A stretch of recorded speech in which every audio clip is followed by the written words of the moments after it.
Hello everyone, दोस्तों मैं अरुण शर्मा। आप देख रहे हैं द सोच। दोस्तों स्टूडियो में बात करने वाले अन्ना हजारे के बारे में कि केजरीवाल की शर्मनाक हार के बाद अन्ना हजारे ने पहली बार अपनी चुप्पी तोड़ी है।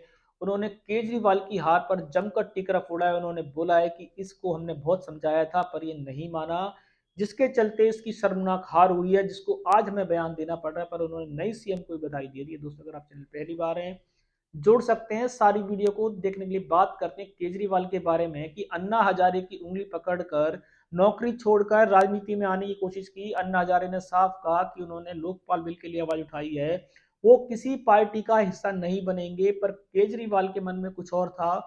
उन्होंने अन्ना हजारे को छोड़ा और पार्टी का निर्माण कर लिया, जिसके चलते अन्ना हजारे ने दूरी बना ली। पर उन्होंने कहा कि मैं इसके खिलाफ हूं, फिर भी तुम्हें पार्टी बनानी है तो बना लो। पर उन्होंने कहा कि आपको एक तरीके से पार्टी बनानी है और जिस तरीके से आपको पार्टी चलानी है, उन्होंने काफी संदेश केजरीवाल को दिए। पर केजरीवाल थे कि वो पार्टी के चलते अन्ना हजारे के पास उन्होंने जाना उचित नहीं समझा और दूरी बना ली।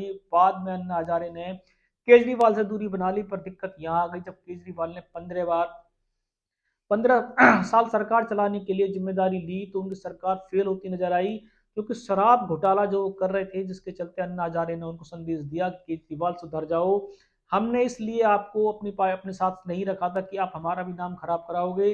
पर केजरीवाल थे कि जो कहते रहे कि मैंने कुछ नहीं किया और शीश महल खड़ा कर लिया। अन्ना हजारे का दिल आज भर आया जब उन्होंने केजरीवाल की हार को देखा। उन्होंने कहा कि मैंने इसको हर बार समझाने की कोशिश की कि आप स्कूलों पे काम कर रहे हो, अच्छी बात है, पर जब ये दारू की पॉलिसी लेके आए थे तो मैंने इनको साफ मना किया था कि आप इस भंवर में मत पड़ो। आप स्कूल, कॉलेज, मोहल्ला क्लिनिक जिन पे काम कर रहे हो करो, जिससे जनता में आप अगली बार भी आओगे। पर केजरीवाल ने अन्ना हजारे की बात सुनना बंद कर दिया और अन्ना हजारे ने संदेश देना बंद कर दिया और केजरीवाल ने रातों रात शीश महल खड़ा कर लिया। और देखा जाए तो शराब की पॉलिसी में पूरी पार्टी का बेड़ा गर्क करके रख दिया।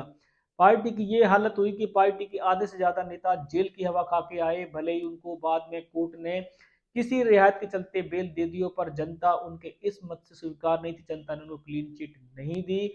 अन्ना हजारे ने कहा आज बड़ा दुख होता है कि जब केजरीवाल हमारे साथ था और हमको आज लगता है कि ऐसे बंदे को अपने साथ नहीं रखना चाहिए था।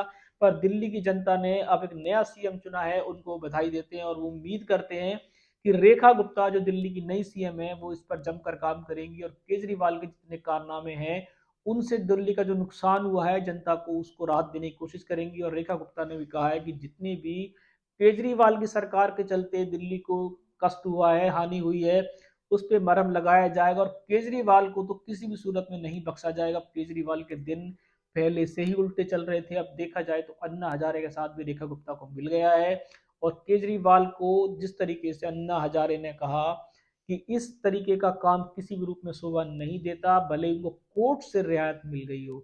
अब रेखा गुप्ता ने ठानी है कि केजरीवाल के शीश महल को म्यूजियम बनाया जा सकता है।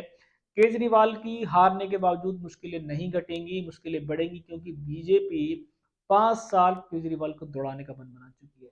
अब देखते हैं कि अन्ना हजारे ने तो अपना दिल दर्द का बयान कर दिया है और उन्होंने केजरीवाल को समझाने की कोशिश की थी, पर केजरीवाल शायद अपनी मन मर्जी में मस्त थे और उन्होंने अन्ना हजारे की एक नहीं सुनी। पर अन्ना हजारे का दुख आज बड़ा है। उन्होंने साफ कहा कि ऐसे नेता के साथ उन्होंने कभी समय बिताया, इसका बड़ा उनको पछतावा होता है। अब देखते हैं केजरीवाल का क्या होगा। क्या अन्ना हजारे की बातें रेखा गुप्ता मानेंगी? क्या रेखा गुप्ता दिल्ली में कुछ नया कर पाएंगी या आगे 5 साल तक भी इन्हीं हिसाब किताबों में लगी रहेंगी? कुछ भी सटीक विषय लोगों समय से पहले बताएंगे। अगर आप चैनल पर नहीं जुड़े, जुड़ सकते हैं। आने वाली सभी वीडियो को मैं अरुण शर्मा मिलूंगा नई सोच के साथ। अपना ध्यान रखें।